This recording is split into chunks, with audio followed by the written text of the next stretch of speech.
Next हम शुरू कर रहे हैं मनी का आंसर हिस्ट्री ऑप्शनल प्राचीन भारत पार्ट फर्स्ट अध्याय 6 पार्ट फर्स्ट। ये ऑडियो फॉर्मेट में प्रोवाइड किया जा रहा है आपको। शुरू करते हैं। महाजनपद काल 600 ईसा पूर्व से लेकर 400 ईसा पूर्व इनका काल रहा है। अध्ययन के स्रोत देखें इनके तो साहित्यिक स्रोत वैदिक काल की तुलना में इस काल में अध्ययन स्रोत के रूप में साहित्यिक सामग्री की बहुलता है। धार्मिक साहित्य के साथ साथ गैर धार्मिक साहित्य में विदेशी साहित्य भी उपलब्ध है। धार्मिक साहित्य में भी ब्राह्मण साहित्य के साथ साथ बौद्ध एवं जैन साहित्य भी उपलब्ध है और इस प्रकार साहित्य की सामग्री में पर्याप्त विविधता है। इसका एक फायदा हमें यह भी मिलता है कि हमें एक सामग्री का दूसरी सामग्री के साथ तुलनात्मक अध्ययन कर कहीं बेहतर तस्वीर प्राप्त कर सकते हैं। धार्मिक साहित्य देखें हम तो इसमें फर्स्ट आता है ब्राह्मण साहित्य। तो कुछ उपनिषद 6 वेदांग व 6 वेदांगों में कल्प सूत्र का विशेष महत्व है। इसके अंतर्गत स्रोत सूत्र, गृह सूत्र एवं धर्म सूत्र, फिर सूत्र साहित्य व बोधायन, आपातसव, गौतम एवं वशिष्ठ की टीकाएं भी महत्वपूर्ण हैं। किंतु ब्राह्मण साहित्य समाज के उच्च वर्णों को केंद्र में रखकर लिखा गया है जबकि निम्न वर्णों की अवहेलना हुई है। आगे बौद्ध एवं जैन साहित्य। तो बौद्ध साहित्य में त्रिपिटक यथा सुत्त पिटक, विनय पिटक एवं अभिधम पिटक महत्वपूर्ण है। सुत्त पिटक में भी अगुत्तर निकाय, दीर्घ निकाय आदि ये इस काल की राजनीतिक तथा आर्थिक सामाजिक व्यवस्था पर विशेष प्रकाश पड़ता है। उसी प्रकार जैन साहित्य के अंतर्गत भद्र बहुचरित्र, कल्पसूत्र, भगवती सूत्र आदि महत्वपूर्ण है। और सबसे बढ़कर बौद्ध एवं जैन साहित्य जो क्रमश पाली एवं प्राकृत में लिखा गया है इतिहास लेखन में वैकल्पिक दृष्टिकोण को दर्शाते हैं तथा समाज के अपेक्षाकृत निम्न वर्गों के दृष्टिकोण को भी व्यक्त करता है। आगे गैर धार्मिक साहित्य में देखें तो इसमें हम कौटिल्य के अर्थशास्त्र की गणना कर सकते हैं क्योंकि कौटिल्य के अर्थशास्त्र में कुछ अंश पूर्व मौर्य काल का है। विदेशी साहित्य में देखें इस काल में उत्तर पश्चिम में ईरानी एवं यूनानी आक्रमण हुआ था और इसलिए कुछ यूनानी लेखकों ने भी उत्तर पश्चिम के इतिहास पर प्रकाश डाला है। सर्वप्रथम हेरोडोटस ने लिखा है कि तत्पश्चात सिकंदर के साथ सर्वप्रथम हेरोडोटस ने लिखा है तत्पश्चात सिकंदर के साथ आए हुए कुछ विद्वान निरियाकस, केसियस, सिक्रिटिस आदि ने उत्तर पश्चिम के क्षेत्र पर प्रकाश डाला है। और एक तरह से अगर देखा जाए तो उत्तर पश्चिम के इतिहास को जानने का हमारे पास एकमात्र स्रोत यूनानी विवरण ही है। सबसे बढ़कर जब यूनानी लेखक के द्वारा प्रयुक्त शब्द सैंड्रोकोटस की पहचान विलियम जोन्स ने चंद्रगुप्त मौर्य से की तो फिर भारतीय इतिहास की गुत्थियां स्वयं सुलझ गई। पुरातात्विक साक्ष्य देखें तो साहित्यिक साक्ष्य की अपनी सीमाएं हैं। साहित्यिक ग्रंथों को बहुत आगे चलकर लिखित रूप दिया गया, इसलिए जहाँ प्रामाणिकता का प्रश्न उपस्थित होता है स्वाभाविक रूप में वहाँ पुरातात्विक सामग्रियों का महत्व स्थापित हो जाता है। इसमें फर्स्ट वर्ड देखते हैं उत्तरी काले पॉलिस्टर मर्दबांड यानी NBPW।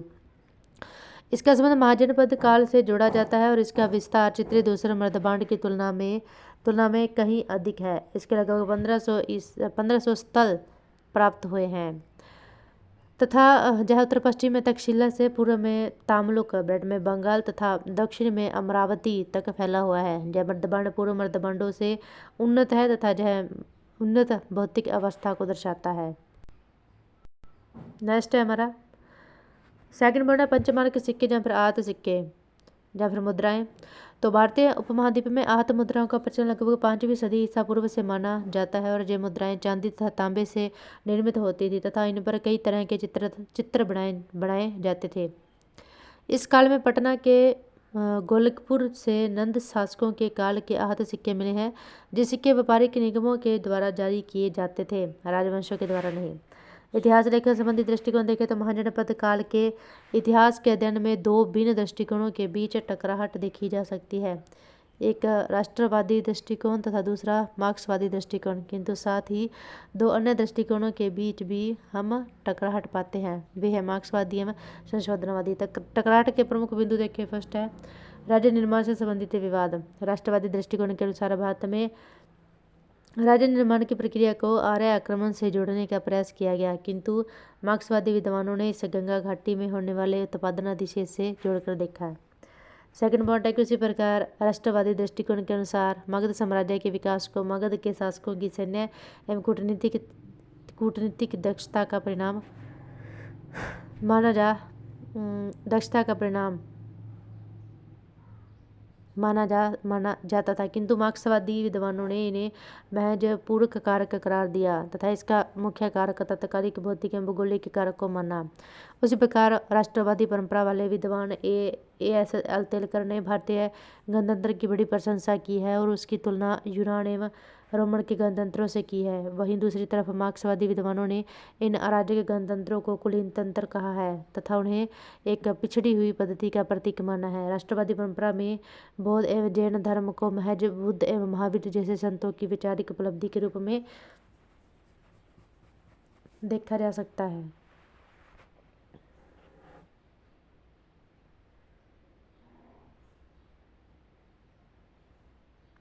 वहीं मार्क्सवादी परंपरा में इन्हें तत्कालिक आर्थिक एवं सामाजिक परिवर्तनों से जोड़कर देखा गया। थर्ड पॉइंट है कि मार्क्सवादी दृष्टिकोण के अनुसार सैकंड नगरीकरण में लोहा उपकरणों के प्रयोग की भूमिका सर्वप्रमुख रही।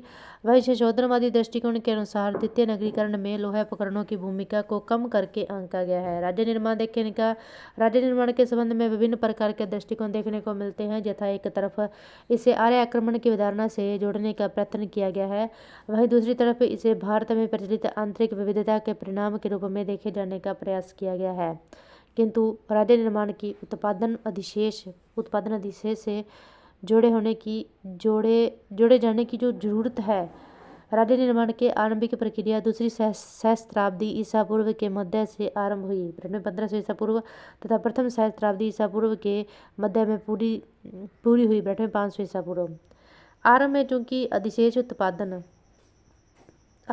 अधिशेष उत्पादन की स्थिति नीची थी, इसलिए राज्य व्यवस्था का विकास नहीं हुआ और राज्य जन आधारित बना रहा।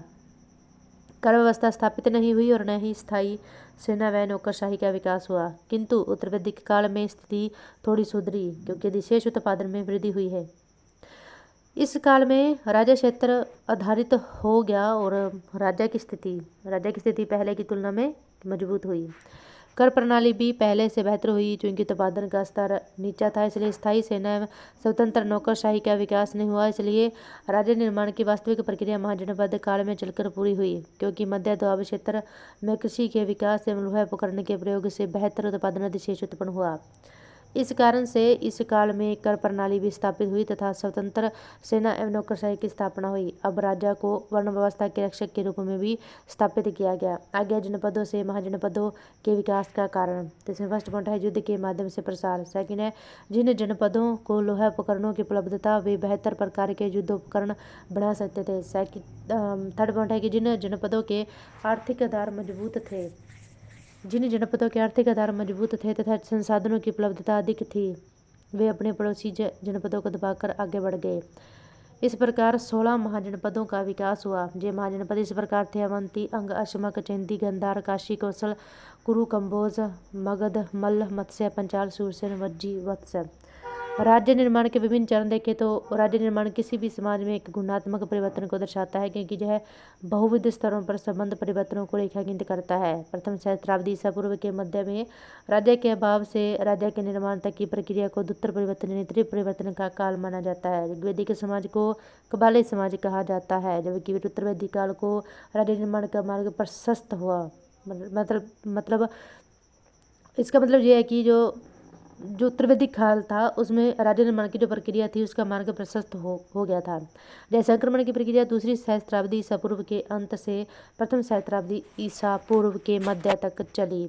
राज्य निर्माण के संदर्भ में कई तरह की विचारधाराएं में सिद्धांत दिए गए हैं।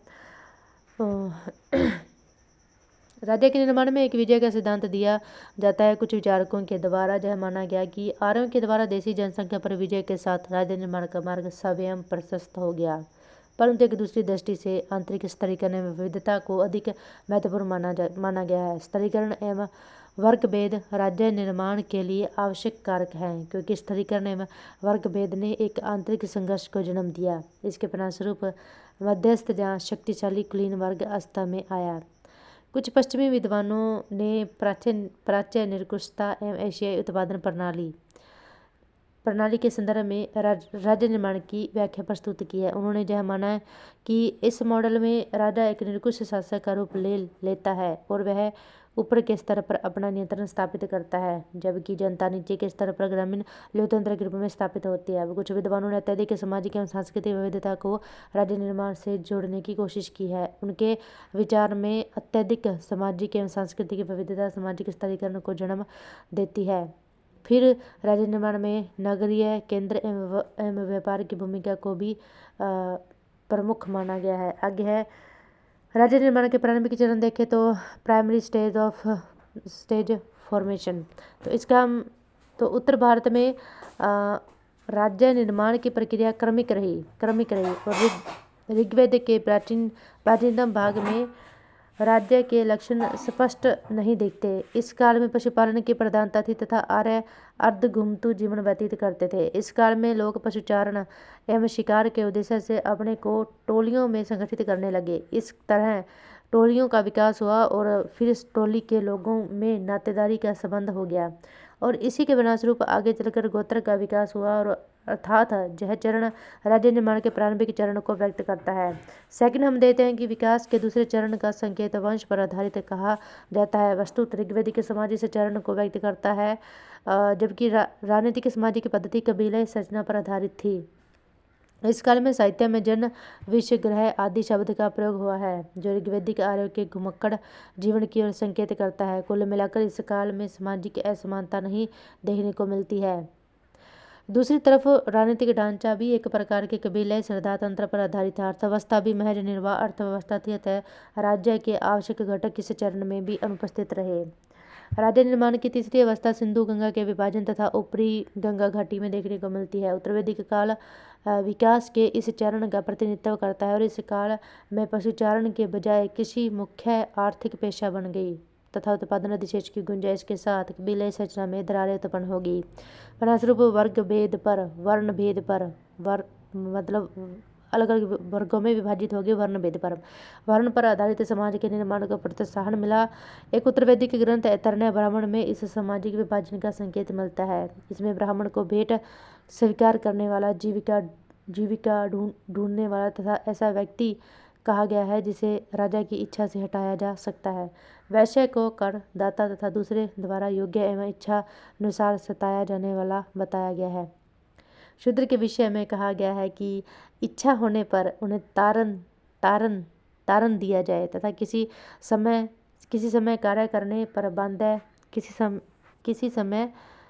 कार्य करने पर बाध्य किया जाए। दूसरी तरफ इस काल में राजा स्पष्ट रूप से जन आधारित होने के बजाय क्षेत्र आधारित बन गया। क्षेत्रीय तत्व के उदय के साथ स्वभावतः राजा एवं उसके नातेदारों का कुल व कबीले से जो लगाव था वह घटने लगा। सभा एवं समिति जैसी संस्थाओं ने अपना महत्व खो दिया। साथ ही क्षेत्र के विस्तार के कारण राज्य में केवल प्रजातियों के वंशज ही नहीं रहते थे, बल्कि अवैदिक जनजातियां भी रहती थी। इसके परिणामस्वरूप वंश परंपरा आवश्यक रूप से कमजोर पड़ गई। आगे की फिर भी इस चरण में भी राज्य निर्माण के कुछ आवश्यक घटक अनुपस्थित रहे। यद्यपि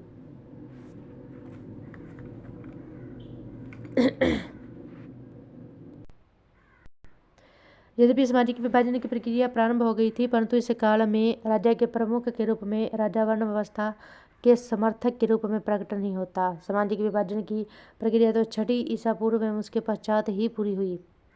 दूसरी तरफ ऐसा प्रतीत होता है कि इस काल में वस्तुओं का वितरण उतना व्यापार द्वारा नहीं होता था जितना पारस्परिक भेंटों एवं आदान प्रदान के द्वारा। साथ ही इस काल में राजपद की भी अपनी सीमा थी। सीमित उत्पादन अधिशेष की स्थिति में स्थायी सेना और रक्त संबंध से पृथक स्वतंत्र नौकरशाही का विकास नहीं हो सका। इस काल की राजनीतिक संस्थाओं पर कबाली तत्वों का प्रभाव देखा जा सकता है। जैसा कि हम शतपथ ब्राह्मण से ज्ञात होता है कि युद्ध में जाने से पूर्व राजा अपने कबीले के लोगों के साथ सार्वजनिक भोज ग्रहण करता था।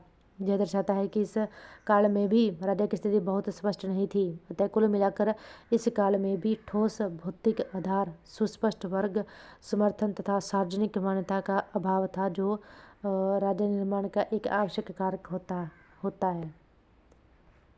आगे हमारा कि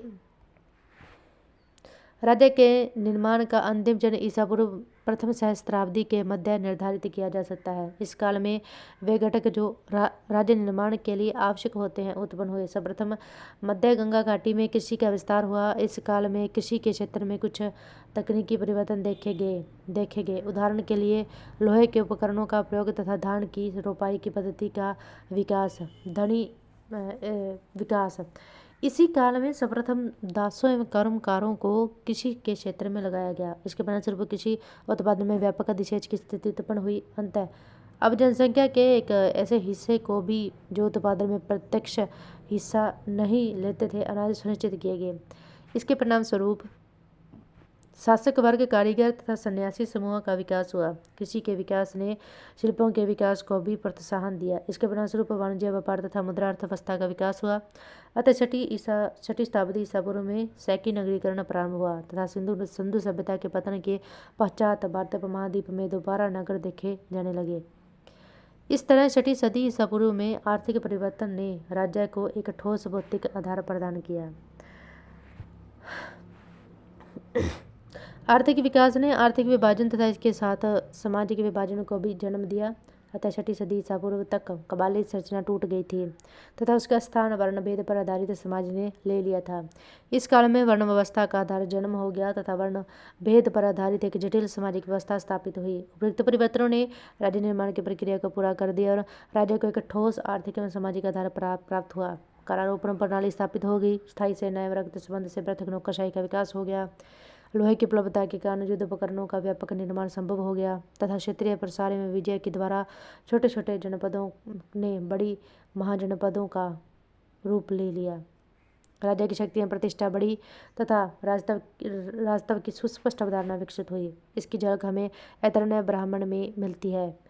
इस तरह राज्य निर्माण की प्रक्रिया कई चरणों में पूरी हुई। नेक्स्ट हमारा क्वेश्चन है कि लगभग 7वीं सदी ईसा पूर्व से तीसरी शताब्दी ईसा पूर्व तक आर्थिक समृद्धि, नगरीकरण एवं राज्य गठन के बीच संबंधों का परीक्षण कीजिए। तो इसका आंसर है 700 ईसा पूर्व तथा 300 ईसा पूर्व के बीच उत्तर भारत का क्षेत्र रचनात्मक परिवर्तन की प्रक्रिया से गुजर रहा था। यह वह काल था जब आर्थिक समृद्धि, राज्य निर्माण और नगरीकरण की प्रक्रिया सभी साथ साथ चल रही थी और गौर से देखने पर हमें ज्ञात होता है कि ये तीनों प्रक्रियाएं एक दूसरे के पूर्व कथित तथा एक दूसरे को प्रेरणा दे रही थी। यह वह काल था जब मध्य गंगा घाटी में कृषि अर्थव्यवस्था का प्रसार हुआ। कृषि अधिशेष ने शिल्प एवं वाणिज्य व्यापार के विकास को प्रोत्साहन दिया। अतः यही काल है जब मुद्रा अर्थव्यवस्था विकसित हुई और फिर लगभग 1000 वर्षों के पश्चात भारतीय उपमहाद्वीप में नगर स्तर में आए। आर्थिक समृद्धि ने कर प्रणाली को प्रोत्साहन दिया। इस काल में आकर कर प्रणाली पूरी तरह स्थापित हुई। बौद्ध साहित्य में कर प्रणाली से जुड़े हुए लगभग आधे दर्जन अधिकारियों का विवरण मिलता है। अतः इस काल में पहली बार स्थायी सेना स्वतंत्र नौकरशाही का विकास हुआ। मगध के शासक बिंबिसार को सैनिक बिंबिसार तथा सेना का बिंबिसार कहा जाता है। नगरीय अर्थव्यवस्था ने राज्य को एक आर्थिक आधार दिया। आर्थिक समृद्धि ने एक ऐसे वर्ग को जन्म दिया जो उत्पादन के अधिभार से स्वतंत्र होकर कार्य कर सकता था और यह वर्ग था पुरोहित वर्ग। पुरोहित वर्ग ने राज्य पद को वैधता प्रदान की तथा तत्कालीन आर्थिक एवं सामाजिक विभाजन को धर्म के माध्यम से एक संस्थागत आधार दिया तथा राज्य को वर्ण व्यवस्था के रक्षक के रूप में स्थापित किया गया। दूसरी तरफ राज्य निर्माण ने भी नगरीकरण की प्रक्रिया को प्रोत्साहन दिया। परीक्षण करने पर पाते हैं कि अधिकांश नगर यथा कौशाम्बी, श्रावस्ती, काशी, चंपा ये सभी राजनीतिक राजधानी रहे थे। इसलिए इनका नगर के रूप में विकसित होने का एक महत्वपूर्ण कारण दूरवर्ती क्षेत्र से अधिशेष उत्पादन का दोहन भी था। उपयुक्त तथ्यों के प्रकाश में यह सिद्ध किया जा सकता है कि आर्थिक समृद्धि, राज्य निर्माण और नगरीकरण सभी एक समान प्रक्रिया से जुड़े थे।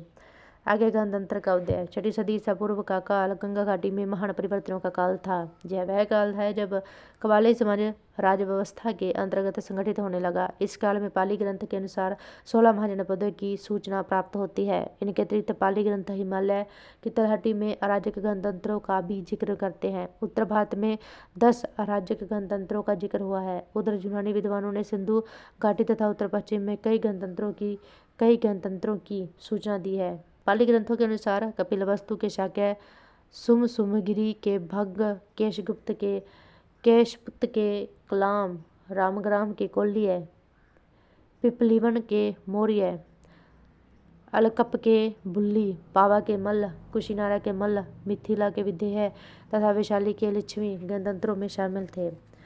उसी प्रकार यूनानी विद्वानों ने मालवा, शूद्रक, योद्धा, अर्जुनायन आदि गणतंत्रों का जिक्र किया है। ये अराजक गणतंत्र अपने स्वरूप में समकालीन राजतंत्र से भिन्न थे। जहाँ राजतंत्र में शक्ति एक व्यक्ति में निहित होती थी, वहीं अराजक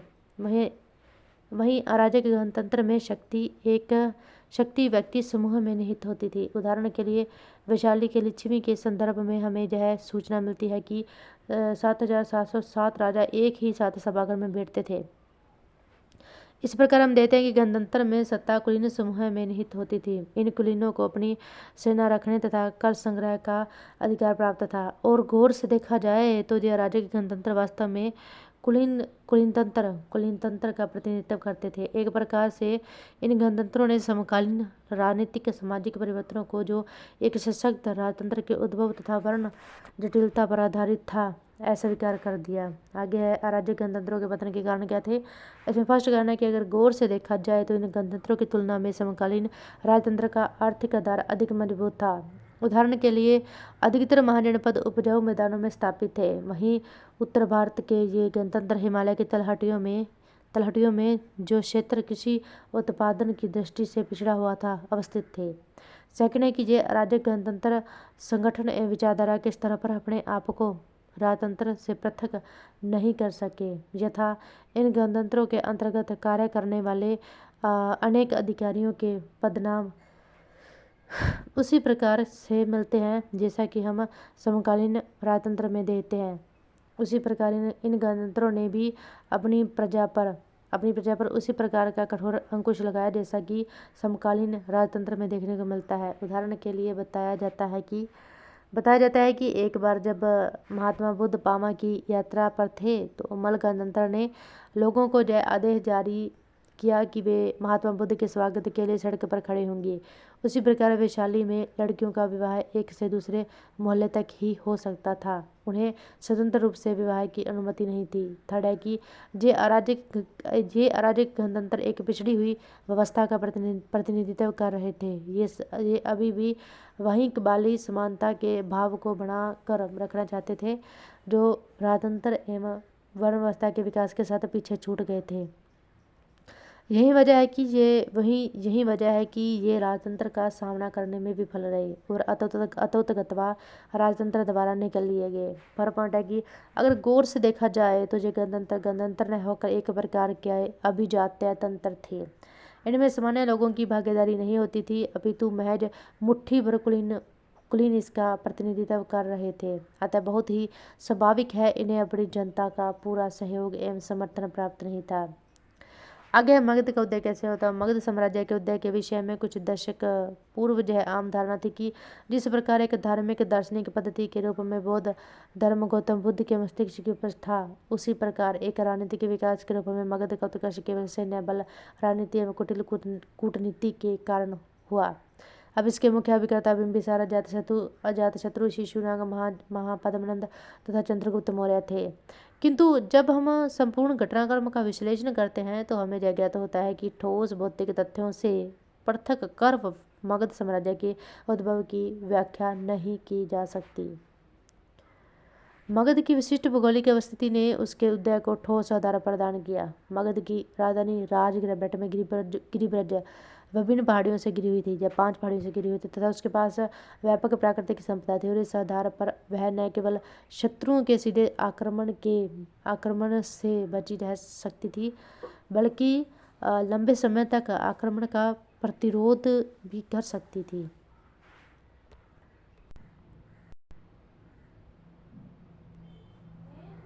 आगे की मगध की दूसरी राजधानी पाटलिपुत्र गंगा, गंडक तथा सोन नदियों के संगम पर स्थित एक जल दुर्ग के समान थी। दूसरे नदियों की बहुलता के कारण इस क्षेत्र का आर्थिक व्यापारिक महत्व भी बढ़ गया था। प्राकृतिक संसाधनों की दृष्टि से भी मगध लाभदायक स्थिति में था। फिर पूर्वी उत्तर प्रदेश और उत्तरी बिहार का क्षेत्र मगध में शामिल था। अतः यह क्षेत्र आर्थिक दृष्टि से उन्नत था। आरंभिक आहत मुद्रा के ढेर इन्हीं क्षेत्रों से प्राप्त हुए हैं और इनके अतिरिक्त मगध के पक्ष में कुछ अन्य कारक भी महत्वपूर्ण थे। उदाहरण के लिए मगध में जंगलों हाथियों तथा लकड़ियों की बहुलता थी। अतः जहाँ लकड़ी के कारक निर्माण कार्य का प्रोत्साहन मिला, वहीं हाथियों की उपलब्धता के कारण एक सशक्त गज सेना स्थापित हुई। लोहा भंडार की दृष्टि से भी मगध लाभप्रद स्थिति में था। इस क्षेत्र में उपलब्ध लोहे के भंडार का उपयोग अस्त्र शस्त्रों के निर्माण तथा कृषि उपकरणों के निर्माण के लिए सफलतापूर्वक किया गया। मगध के उदय में जहाँ के लोगों की सामाजिक तत्परता तथा उसका रूढ़ी विरोधी होना जैसे कारक भी महत्वपूर्ण है, क्योंकि मगध का क्षेत्र आर्य सभ्यता के प्रभाव से बाहर रहा था। अतः इसकी दृष्टि रूढ़ी मुक्त थी तथा इसमें प्रसार की अदम्य आकांक्षा विद्यमान थी। फिर कुछ महत्वाकांक्षी मगध शासकों की सैनिक एवं कूटनीतिक सफलता भी मगध साम्राज्य की सफलता का कारण बन गई। यथा हर्यक वंश के संस्थापक बिंबिसार ने मगध साम्राज्य को प्रोत्साहन देने के क्रम में कई प्रकार के उपकरण अपनाए। प्रथम उसने सैनिक प्रसार पर बल दिया तथा अंग महाजनपद को मगध साम्राज्य में मिला लिया। दूसरे उसने 16वीं तथा 17वीं सदी के यूरोपीय शासकों की तरह वैवाहिक संबंधों के माध्यम से अपनी राजनीतिक कूटनीतिक स्थिति मजबूत की। यथा उसने कौशल, वज्जी, संघ, मद्र क्षेत्र तथा विदेह क्षेत्र से वैवाहिक संबंध कायम किए। कौशल से उसे काशी का क्षेत्र दहेज के रूप में प्राप्त हो गया। फिर कूटनीतिक के संबंधों के माध्यम से अपनी स्थिति मजबूत कर ली। उदाहरण के लिए अवंती तथा तक्षशिला के साथ उसके कूटनीतिक संबंध थे। दूसरी तरफ बिंबिसार ने प्रशासनिक सुधार के लिए भी कदम उठाए, यथा स्थायी सेना का निर्माण, भूमि की पैमाइश आदि। बिंबिसार के उत्तराधिकारी अजातशत्रु ने मगध साम्राज्य की परंपरा को आगे बढ़ाया। सर्वप्रथम उसने 16 वर्षों के निरंतर प्रयत्नों के पश्चात वज्जी संघ को जीतकर मगध साम्राज्य में मिला लिया। फिर आगे कौशल महाजनपद के विरुद्ध भी उसे सफलता मिली। उसने कौशल को भी मगध साम्राज्य में मिला लिया। आगे के महत्वाकांक्षी शासक शिशुनाग के अंतर्गत मगध साम्राज्य का प्रसार हुआ। शिशुनाग को एक शक्तिशाली महाजनपद अवंती के विरुद्ध सफलता प्राप्त हुई और उसने 100 वर्षों की प्रतिस्पर्धा का अंत करते हुए अवंती को मगध साम्राज्य में मिला लिया। फिर नंद वंश की स्थापना के साथ मगध साम्राज्य को और भी प्रगति मिली। महापद्मनंद है। तो महापद्मनंद एक महत्वपूर्ण शासक के रूप में स्थापित हुआ। उसने पूर्व में कलिंग की ओर विस्तार किया तथा कलिंग को जीतकर मगध साम्राज्य में मिला लिया। नंद वंश के पश्चात स्थापित मौर्य वंश के अंतर्गत मगध साम्राज्य भारतीय उपमहाद्वीप के अधिकांश क्षेत्र में फैल गया। मौर्य साम्राज्य की सफलता की कहानी चंद्रगुप्त मौर्य से आरंभ होती है। चंद्रगुप्त मौर्य ने सिकंदर की मृत्यु से उत्पन्न अव्यवस्था का लाभ उठाकर उत्तर पश्चिम में व्यास नदी से सिंधु नदी के बीच के क्षेत्र पर कब्जा कर लिया। तत्पश्चात उसने अंतिम नंद शासक धनानंद को गद्दी से वंचित कर पाटलिपुत्र पर भी कब्जा कर लिया। इस प्रकार चंद्रगुप्त मौर्य का साम्राज्य उत्तर पश्चिम में सिंधु नदी से दक्षिण में गोदावरी नदी तक फैल गया। इसके बाद भी प्रसार की प्रक्रिया चलती रही। उदाहरण के लिए 305 ईसा पूर्व के लगभग सीरियाई शासक सेल्यूकस के विरुद्ध चंद्रगुप्त मौर्य को सैनिक सफलता मिली। इसके परिणामस्वरूप एरियाना का क्षेत्र चंद्रगुप्त मौर्य को प्राप्त हो गया।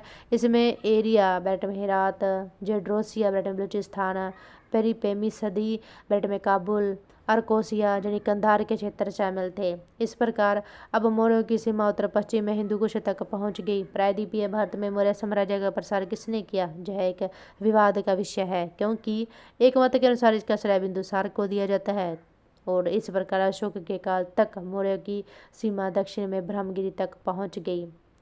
फिर अशोक ने कलिंग क्षेत्र के आर्थिक और सामरिक महत्व को देखते हुए उसे दोबारा जीत लिया।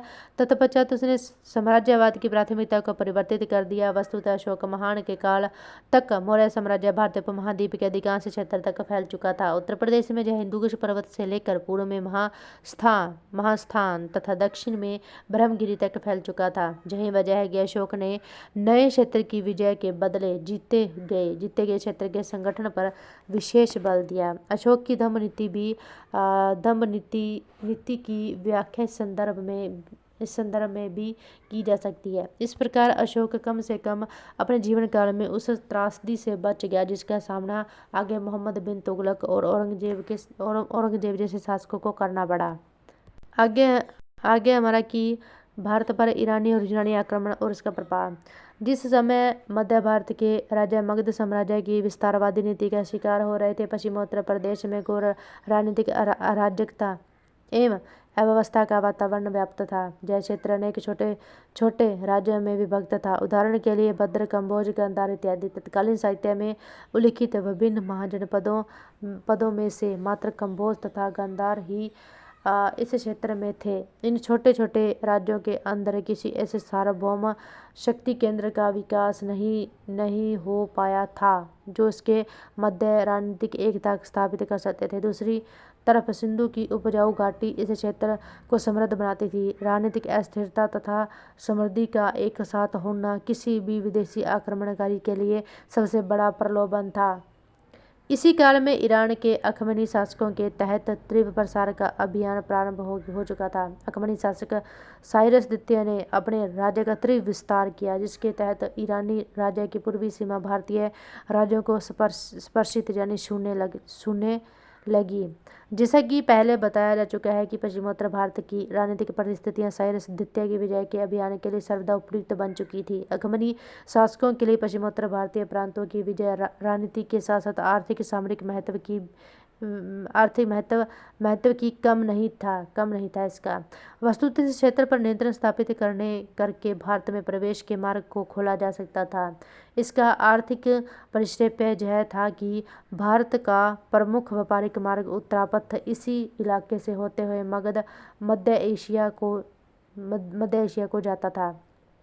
इस मार्ग पर नियंत्रण का अर्थ था स्थल मार्गीय व्यापार के सबसे समृद्ध स्रोतों से लाभान्वित होना। अतः अपनी साम्राज्यवादी महत्वाकांक्षा की पूर्ति तथा आर्थिक हितों के परिपुष्ट के लिए साइरस सेकंड भारतीय भूभाग के विजय हेतु प्रस्तुत हुआ। आगे कि भारतीय भूभाग पर प्रारंभिक ईरानी आक्रमण के साक्ष्य के रूप में हमें यूनानी तथा रोमन इतिहासकारों द्वारा जैसे कि हेरोडोटस, प्लिनी, स्ट्रैबो तथा एरियन के विवरण पर ही निर्भर रहना पड़ता है। इन विवरणों का समान अध्ययन करने पर ज्ञात होता है कि साइरस ने भारत विजय की सुदृढ़ योजना बनाकर मकरान के रास्ते से अपना प्रथम आक्रमण किया, परंतु उसे असफलता ही हाथ लगी। साइरस अपने इस असफलता से निराश नहीं हुआ, बल्कि उसने और शक्ति एकत्रित कर काबुल घाटी से दूसरा आक्रमण किया। उसके आक्रमण के दौरान प्राप्त सफलता के संबंध में संबंधित इतिहासकारों में परस्पर मतभेद दिखता है, परंतु ऐसा प्रतीत होता है कि साइरस सिंधु नदी के पश्चिम स्थित भूभाग पर विजय प्राप्त करने में सफल रहा। सभी यूनानी लेखक इस तथ्य से सहमत है कि ईरानी साम्राज्य की सीमा इस काल में सिंधु नदी तक विस्तृत थी। ईरानी शासकों द्वारा भारत की तरफ से विस्तारवादी नीति को सर्वाधिक तर्कसंगत दिशा डेरियस प्रथम के काल में मिली।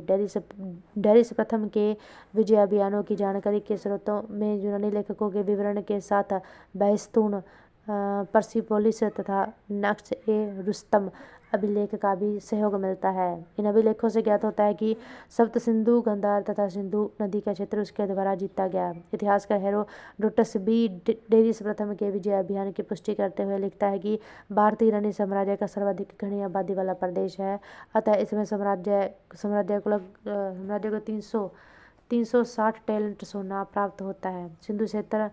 सिंधु क्षेत्र पर डेरियस के आधिपत्य की पुष्टि इस तथ्य से भी होती है कि उसने अपने नौ सेनाध्यक्ष स्काइलैक्स के नेतृत्व में जहाजी बेड़े को सिंधु नदी के मुहाने का पता लगाने के लिए भेजा था, और इस प्रकार डेरियस के साम्राज्य में सिंधु का प्रदेश शामिल था, जिसका पूर्व की ओर अंतिम विस्तार राजपुताना के रेगिस्तानी क्षेत्रों तक था।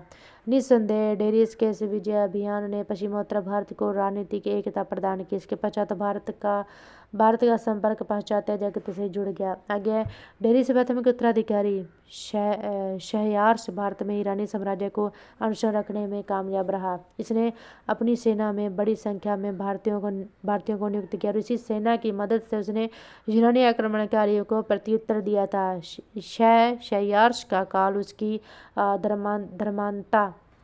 धर्मांता की नीति के लिए कुख्यात रहा है। माना जाता है कि भारत में उसने अनेक मंदिरों को ध्वस्त किया तथा लोगों को भारतीय देवताओं के बदले अहुर मजदा तथा प्रकृति की पूजा करने का आदेश दिया। शहरयार्स के पश्चात ईरानी शासक का भारतीय भूभाग से प्रभाव समाप्त होने लगा था। यद्यपि ईरानी शासक 4वीं सदी ईसा पूर्व तक डेरी से 3य तक चलता रहा। ठीक है, इसी शासक को पराजित कर विश्व विजेता सिकंदर ने ईरानी साम्राज्य को समाप्त कर दिया। अगर ईरानी आक्रमण का भारतीय भूभाग पर पड़े प्रभाव का आकलन किया जाए तो यह ज्ञात होता है कि इसका कोई ठोस रणनीतिक परिणाम नहीं निकला। ईरानी आक्रमणकारियों का आधिपत्य मात्र पश्चिमोत्तर भूभागों पर ही हो पाया था। क्योंकि यह विजय भी अल्पकालिक थी, अतः यह क्षेत्र राजनीतिक रूप से लगभग अप्रभावित रही। हाँ, इतना अवश्य हुआ कि इस आक्रमण ने भारत की सीमांत प्रदेशों के खोजने प्रतिरक्षा प्रणाली को उजागर कर दिया। इसके परिणामस्वरूप आगे सिकंदर को भी उत्तर पश्चिम भारत पर आक्रमण की प्रेरणा मिली। अल्पकाल की ईरानी प्रशासनिक व्यवस्था की कुछ हद तक भारतीय प्रशासनिक व्यवस्था को प्रभावित किया। इन प्रभावों की झलक मौर्य प्रशासन में देखने को मिलती है और मौर्य के अधीन स्त्री अंगरक्षिकाओं को सूचना में नियुक्त करना, साम्राज्य को विभिन्न क्षत्रपतियों में बांटना आदि ईरानी प्रभाव के रूप में स्वीकृत किए गए हैं। अशोक की राजाज्ञाओं की प्रस्तावना पर भी ईरानी प्रभाव दृष्टिगत होता है। ईरानी संपर्क के परिणामस्वरूप भारत के पश्चिमोत्तर प्रदेश में भारतीय तथा ईरानी अरेमाइक लिपि के सहयोग से खरोष्टी नामक नई लिपि का जन्म हुआ। मौर्य शासक अशोक ने भी क्षेत्रीय आवश्यकता को ध्यान में रखते हुए मनसेहरा तथा शाहबाजगढ़ी के वैध शिलालेखों को खरोष्टी लिपि में अंकित करवाया था। मौर्य शासकों द्वारा अपने आदेशों को विशाल स्तंभ पर अंकित करवाने की प्रथा पर भी ईरानी प्रभाव स्वीकार किया गया है। उत्तर पश्चिम भारतीय क्षेत्र ईरानी साम्राज्य के नियंत्रण में आ गया। इसके परिणामस्वरूप यह एक वैध व्यापारिक नेटवर्क से जुड़ गया। अतः इस काल में उत्तर पश्चिम में नगरीय अर्थव्यवस्था एवं मुद्रा अर्थव्यवस्था का प्रोत्साहन मिला और ईरान तथा भारत के बीच संपर्क के परिणामस्वरूप भौगोलिक खोजों को भी प्रोत्साहन मिला। डेरियस प्रथम के काल में स्काइलैक्स द्वारा सिंधु नदी के मुहाने को खोजे जाने से नदी मार्ग से व्यापार का नया रास्ता खुल गया। इस प्रकार ईरानी आक्रमण का बड़े ही व्यापक राजनीतिक प्रभाव नहीं रहा हो, किंतु सांस्कृतिक तथा आर्थिक प्रभाव महत्वपूर्ण है। आगे यूनानी आक्रमण कैसे हुआ था, तो ईरानी आक्रमण के पश्चात जहाँ पे तत्काल बाद भारत को यूनानी आक्रमणकारियों का भी सामना करना पड़ा। इस यूनानी आक्रमण का नेता यूनान का सिकंदर था, जो कि अपने पिता फिलिप की मृत्यु के पश्चात मात्र 20 वर्ष की आयु में यूनान का शासक बना था। सिकंदर विश्व विजेता के स्वप्न से प्रेरित था। शासक बनने के उपरांत उसने एशिया माइनर, भूमध्य सागरीय प्रदेशों, फेलिसिया तथा मिस्र पर अधिकार करते हुए ईरानी साम्राज्य को भी नष्ट कर दिया। इसके पश्चात वह भारत विजय के लिए प्रस्तुत हुआ। पश्चिमोत्तर भारत की राजनीतिक तथा आर्थिक स्थिति सिकंदर के आक्रमण के उपयुक्त थी।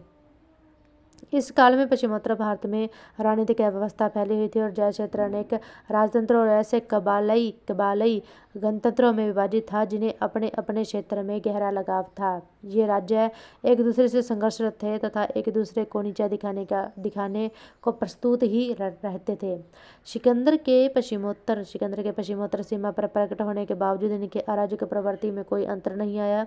इन इलाकों के शासकों में 2 सुविख्यात थे। पहला तक्षशिला का राजा आरंभ तथा दूसरा पौरस, जिसका राज्य झेलम तथा चिनाब नदी के मध्य में पड़ता था। ये दोनों न कर सिकंदर को आगे गठबंधन कर सिकंदर को आगे बढ़ने से रोक सकते थे, परंतु दोनों संयुक्त मोर्चा बनाने में असफल रहे तथा खैबर दर्रे पर भी निगरानी नहीं रख सके। सिकंदर अपने विश्व विजय की महत्वाकांक्षा के साथ आर्थिक हितों एवं दार्शनिक रुचियों से भी प्रेरित हुआ था। उसे ज्ञात था कि भारत से अपार धन प्राप्त किया जा सकता है। उपरोक्त कारणों से प्रेरित होकर 326 ईसा पूर्व में सिकंदर खैबर रास्ते से भारतीय भूभाग को जीतने के संकल्प के साथ भारतीय सीमा पर आ पहुंचा। सिंधु नदी के आगे बढ़ने पर तक्षशिला के शासक अंबी ने बिना किसी प्रतिरोध के सिकंदर के आगे आत्मसमर्पण कर दिया। सिकंदर ने तक्षशिला के शासक की सहायता से अपनी सैन्य क्षमता का विस्तार किया तथा अपनी आर्थिक स्थिति सुदृढ़ की। इसके बाद भी सिकंदर के लिए भारत विजय उतना सुगम नहीं रहा जैसा कि उसने सोचा था। सीमावर्ती क्षेत्रों में स्थित छोटे छोटे गणतंत्रों की ओर से उसे कड़ी टक्कर दी गई। सिकंदर ने तक्षशिला मार्ग में अशोक तथा अष्टक शासकों ने उसका रास्ता रोक दिया। कठिन प्रतिरोध तथा छल बल के सहारे ही सिकंदर आगे बढ़ सका। इन गणतंत्रों में मात्र निसा ने ही अपने नगर में सिकंदर के आगमन का स्वागत किया। वस्तुतः निसा के निवासी अपने आप को यूनानी देवता डायोनियस का वंशज मानते थे। सिकंदर तथा उसकी सेना को वास्तविक परेशानी पोरस के राज्य को जीतने में हुई। जैसा कि बताया जाता है कि पोरस का राज्य झेलम तथा चिनाब नदी के मध्य स्थित था तथा उस क्षेत्र का सबसे सबल राज्य था। वहां का शासक पोरस वीर तथा स्वाभिमानी योद्धा था। उसने सिकंदर के पूर्व विजयों से प्रभावित हुए बगैर झेलम नदी के तट पर उसका रास्ता रोक दिया। पोरस ने समकालीन राज्यों से गठबंधन बनाने का प्रयास भी किया, परंतु असफल रहा। अतः उसे भी सिकंदर के समक्ष हार माननी पड़ी। मगर इस भारतीय राजा की बहादुरी तथा साहस से प्रभावित होकर सिकंदर ने उसका राज्य वापस कर दिया तथा उसे अपना सहयोगी बना दिया। पुरुष के राज्य को विजित करते हुए तथा अन्य छोटे मोटे प्रतिरोधों का सामना करते हुए सिकंदर व्यास नदी के तट पर पहुंचने में सफल रहा। इस नदी के पार शक्तिशाली मगध साम्राज्य की सीमा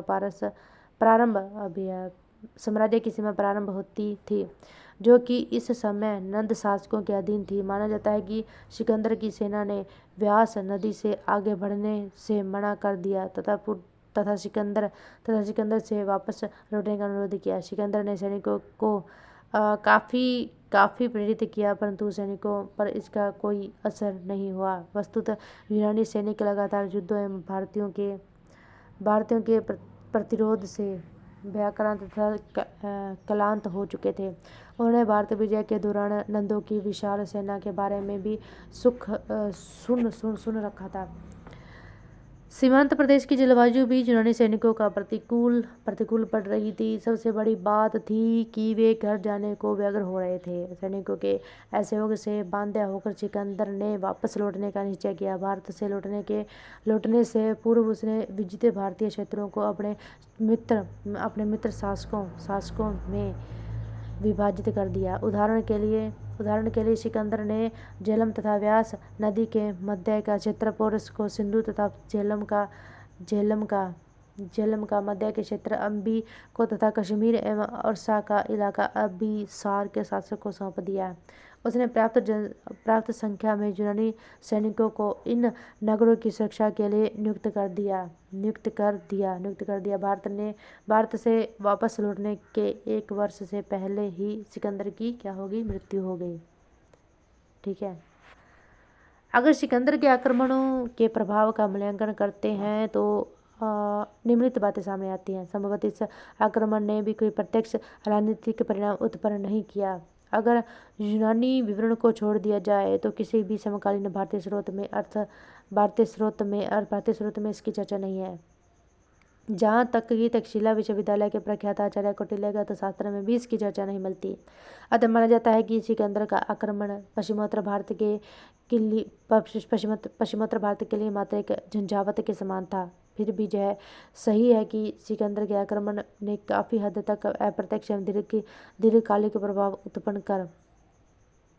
प्रभाव अवश्य उत्पन्न किया।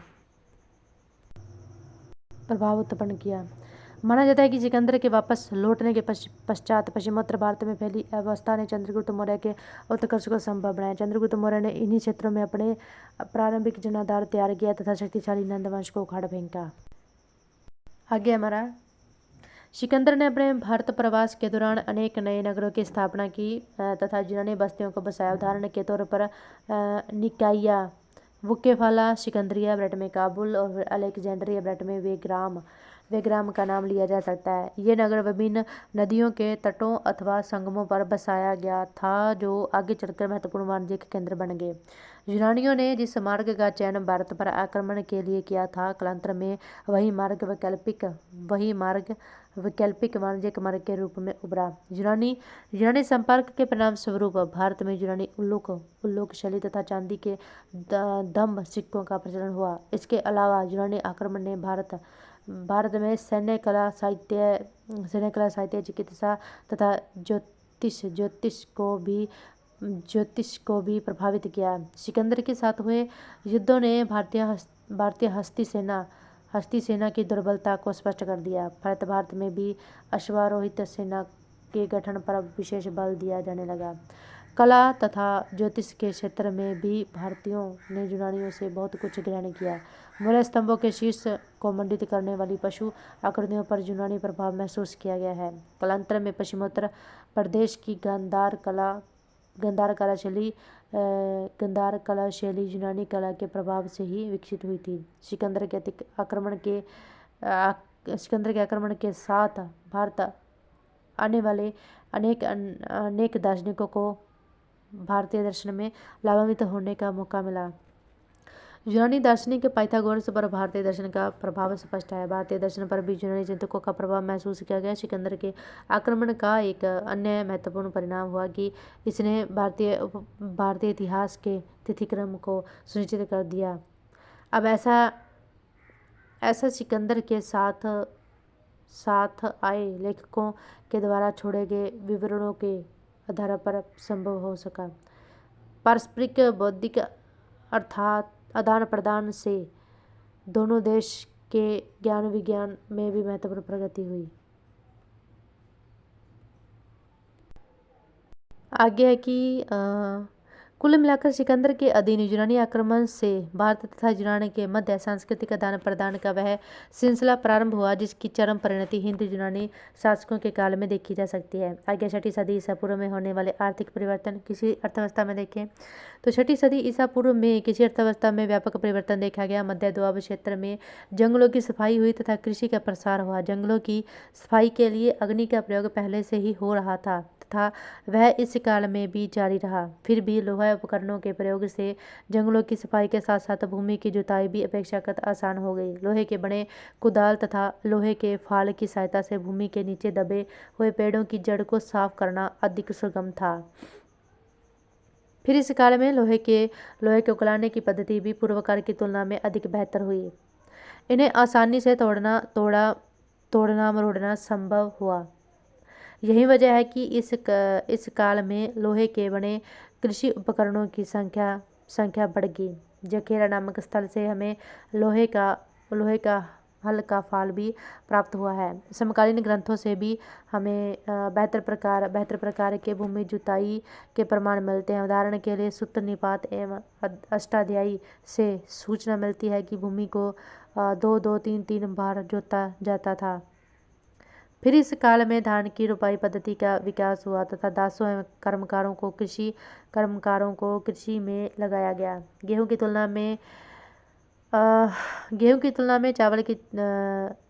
में जो चावल की खेती थी, जो उपज थी, वो अधिक थी तथा अतः मध्य दोआब का यह चावल उत्पादक क्षेत्र अधिक लोगों को खिला सकता था। अतः स्वाभाविक रूप में जनसंख्या वृद्धि को प्रोत्साहन मिला। PGW स्थलों की तुलना में NBPW स्थलों की संख्या अधिक मिलती है। भूमि पर निजी स्वामित्व की अवधारणा। ऐसा माना जा सकता है कि बुद्ध काल में भूमि पर निजी स्वामित्व की अवधारणा क्षीण रूप में विकसित होने लगी थी और यह स्थिति इस काल को वैदिक युग से अलग कर देती है। वस्तुतः जैसा कि शतपथ ब्राह्मण से ज्ञात होता है कि यज्ञ कराने वाले एक पुरोहित ने यज्ञकर्ता से पूर्व पश्चिम उत्तर दक्षिण चारों दिशाएं दान में मांग ली थी, केवल प्रतीकात्मक महत्व है। व्यवहार में इस काल में भूमि अनुदान की शुरुआत नहीं हुई थी और न ही भूमि पर निजी स्वामित्व की अवधारणा विकसित हुई थी। पहली बार बौद्ध ग्रंथ में खेतपति, बथुपति तथा खेत श्रमिक जैसे शब्द का प्रयोग मिलता है जो कहीं न कहीं भूस्वामी की ओर संकेत करता है। फिर हमें बौद्ध ग्रंथ से यह सूचना मिलती है कि श्रावस्ती के एक गृहपति ने जेत कुमार से जेतवन विहार खरीदकर महात्मा बुद्ध को दान में दिया था। यह भूमि दान का साक्ष्य है, किंतु हमें ध्यान रखना चाहिए कि किस काल में संभवतः खेती योग्य भूमि अनुदान में नहीं दी जाती थी, क्योंकि एक बौद्ध ग्रंथ विनय पिटक में स्पष्ट रूप में यह कहा गया है कि केवल बागीचे एवं जंगल की भूमि दान में दी जानी चाहिए। दूसरी तरफ हमें बिंबिसार एवं प्रसेनजित जैसे शासकों के द्वारा भी बौद्ध संघों और ब्राह्मणों को अनुदान देने का जिक्र मिलता है। इसका अर्थ है कि संभवतः इस काल में राजा बंजर भूमि जंगल एवं खानों पर अपने स्वामित्व का दावा करने लगा था। आगे शिल्प विकास कैसे हुआ, तो कृषि अधिशेष से शिल्प विकास का मार्ग प्रशस्त हुआ और बौद्ध ग्रंथ में 18 प्रकार के शिल्पों की सूचना मिलती है। शिल्प विकास के परिणाम स्वरूप शिल्प विशेषीकरण को प्रोत्साहन मिला। फिर शिल्प विकास के परिणाम स्वरूप एक खास प्रकार के शिल्पी एक खास क्षेत्र में बसने लगे। उदाहरण के लिए वैशाली से कुम्हारों की बस्ती की सूचना मिलती है। आगे श्रेणी व्यवस्था देखें तो महाजनपद काल में आपसी प्रतिस्पर्धा से बचने के लिए शिल्पी समूह में संगठित होकर उत्पादन करने लगे। शिल्पियों का संगठन श्रेणी कहलाता था तथा व्यापारियों का संगठन निगम। व्यापारियों के संगठन का प्रधान श्रेष्ठी होता था, उसी तरह श्रेणियों का प्रधान प्रमुख अथवा ज्येष्ठक कहलाता था। एक बौद्ध ग्रंथ से सूचना मिलती है कि 2 ज्येष्ठक के अधीन शिल्पियों के 100 परिवार कार्य करते थे। इस काल के आर्थिक जीवन में श्रेणियों की महत्वपूर्ण भूमिका थी और इसके द्वारा वस्तुओं की गुणवत्ता निश्चित की जाती थी, साथ ही उनके द्वारा वस्तुओं का मूल्य भी निर्धारित किया जाता था।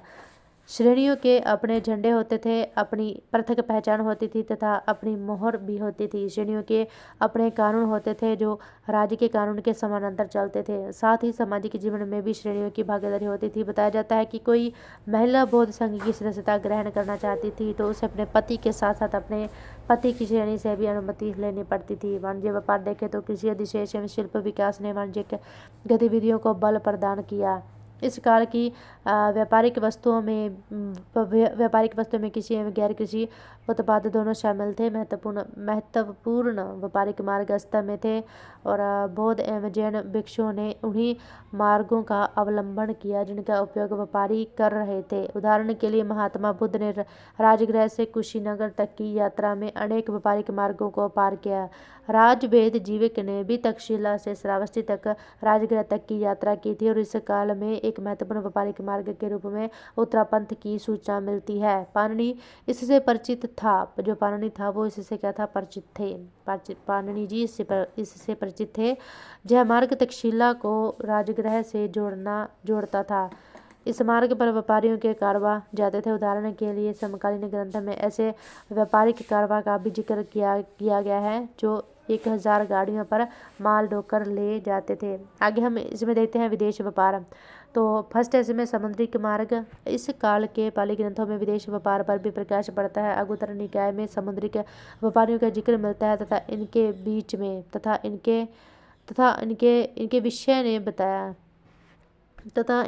विषय में बताया जाता है कि वे अपने जहाज पर एक पंछी भी रखते थे जो दिशा का निर्देश दे सके और भूमि की ओर संकेत कर सके। इसमें पश्चिम एशिया की ओर जाने वाले मार्ग का भी विवरण है। उसी प्रकार जातक कथा में भी समुद्रिक भाषाओं का विवरण मिलता है। हमें यह भी सूचना प्राप्त होती है कि संभवतः भारत के पूर्वी एवं पश्चिमी तट से चंदन की लकड़ी एवं मोती पश्चिम एशिया को भेजे जाते थे। इसका निर्यात भूमध्य सागर क्षेत्र में भी किया जाता था। विपणक स्थल मार्ग, तो एक मार्ग तक्षशिला से उत्तरी अफगानिस्तान एवं ईरान को जाता था और वहां से कच्चे माल के रूप में चांदी, सोना, लाजवाब मणि, जेड प्राप्त होता था। तक्षशिला एवं चरसदा महत्वपूर्ण व्यापारिक केंद्र थे। उस काल में भारत का व्यापार पूर्वी क्षेत्र से भी था। उदाहरण के लिए बंगाल से एक मार्ग म्यांमार की ओर जाता था, संभवतः यह भी एक महत्वपूर्ण मार्ग था तथा वहां से जेड प्राप्त किया जाता था। आगे है हमारा कि मुद्रा अर्थव्यवस्था का विकास कैसे हुआ। तो महाजनपद काल में अर्थव्यवस्था का एक महत्वपूर्ण लक्षण था मुद्रा अर्थव्यवस्था का विकास। यद्यपि वैदिक काल में भी हम कुछ सिक्कों का जिक्र पाते हैं, किंतु ये नियमित सिक्के नहीं थे। वस्तुतः नियमित सिक्के इसी काल में प्रचलन में आए। समकालीन ग्रंथों में हमें मौद्रिक गतिविधियों की सूचना मिलती है। उदाहरण के लिए बौद्ध ग्रंथ से यह ज्ञात होता है कि साकेत के किसी गृहपति ने अपने पुत्र के रोग मुक्त हो जाने पर राजवैद्य जीवक को 16,000 मुद्राएं भेंट में दी थी। उसी प्रकार काशी के एक महत्वपूर्ण गृहपति अनाथपिंड ने जेतवन विहार खरीदकर बुद्ध को अर्पित किया था। इस प्रकार इस काल में खरीद बिक्री में मुद्रा का प्रचलन प्रारंभ हो गया था। पुरातात्विक साक्ष्य से भी इस बात की पुष्टि होती है कि इस काल से संबंधित सैकड़ों हजारों आहत मुद्राएं भारत के विभिन्न क्षेत्रों में प्राप्त हुए हैं। इनका प्रचलन लगभग 5वीं सदी ईसा पूर्व में आरंभ हुआ, जो आगामी 500 से 400 वर्षों तक चलता रहा। आहत मुद्राएं अधिकतर चांदी की होती थी, किंतु चांदी तांबे मिश्रित मुद्राएं और केवल तांबे की मुद्राएं भी मिली हैं। आहत मुद्राओं के अतिरिक्त उत्तरी काले पॉलीधर मधुबन जानी, इसे हम बोलते हैं छोटे में NBPW स्थल से कोड़ी के भी साक्ष्य मिले हैं। इनका प्रयोग भी मुद्रा की ही तरह किया जाता था। इस प्रकार हम देखते हैं कि इस काल में मौद्रिक अर्थव्यवस्था का विकास हुआ। महाजनी व्यवस्था के बारे में देखेंगे अब हम। तो चूंकि इस काल में मुद्रा का विकास हो चुका था, इसलिए इस काल में साहूकारी व्यवस्था, महाजनी व्यवस्था का भी विकास देखा जा सकता था। बौद्ध ग्रंथ से हमें सूचना मिलती है कि इस काल में साहूकार तथा अथवा महाजनों के द्वारा व्यापारियों को ब्याज पर ऋण दिया जाता था। इससे एक तरफ जहां व्यापारियों की पूंजी की आवश्यकता पूरी होती, वहीं दूसरी तरफ साहूकारों को भी ब्याज के रूप में आमदनी प्राप्त होती। इस काल के एक महत्वपूर्ण सूत्रकार गौतम ने इस काल में आमदनी के प्रमुख साधन के रूप में ब्याज प्राप्त करने का भी जिक्र किया है। फिर इस काल में बौद्ध धर्म महाजनी व्यवस्था को हम दोबारा देते हैं कि चूंकि इस काल में मुद्रा का विकास हो चुका था और इसलिए इस काल में साहूकारी अथवा महाजनी व्यवस्था का भी विकास देखा जा सकता था। बौद्ध ग्रंथ से हमें सूचना मिलती है कि इस काल में साहूकार अथवा महाजनों के द्वारा व्यापारियों को ब्याज पर ऋण दिया जाता था। इससे एक तरफ जहां व्यापारियों की पूंजी की आवश्यकता पूरी होती, वहीं दूसरी तरफ साहूकारों को भी ब्याज के रूप में आमदनी प्राप्त होती। इस काल के एक महत्वपूर्ण सूत्रकार गौतम ने इस काल में आमदनी के प्रमुख साधक के रूप में ब्याज प्राप्त करने का भी जिक्र किया है। फिर इस काल में बौद्ध धर्म एवं जैन धर्म ने महाजनी अथवा साहूकारी को मान्यता प्रदान की। अतः यह एक प्रमुख कारण था कि बौद्ध धर्म एवं जैन धर्म को व्यापारियों का समर्थन भी प्राप्त हुआ। आगे हमारा जो टॉपिक है वो है नगरीकरण। नगरीकरण के बारे में देखें तो महाजनपद काल भारत में सैकड़े नगरीकरण का कारण था। जहां प्रथम नगरीकरण का आधार सिंधु घाटी ने तैयार किया, वहीं सैकड़ी नगरीकरण का आधार मध्य गंगा घाटी ने। इस काल में नगरों का प्रसार उत्तर भारत, उत्तर पश्चिम तथा मध्य भारत तक देखा जा सकता था।